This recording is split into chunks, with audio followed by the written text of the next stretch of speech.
दसां की इश्क दे कारनामे इन्हें शाह फकीर बना दिते,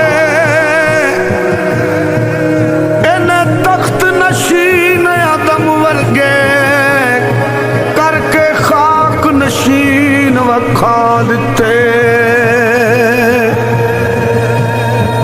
वेखो हजरत अयूब दे जिस्म अंदर इस इश्क ने कीड़े चला दिते।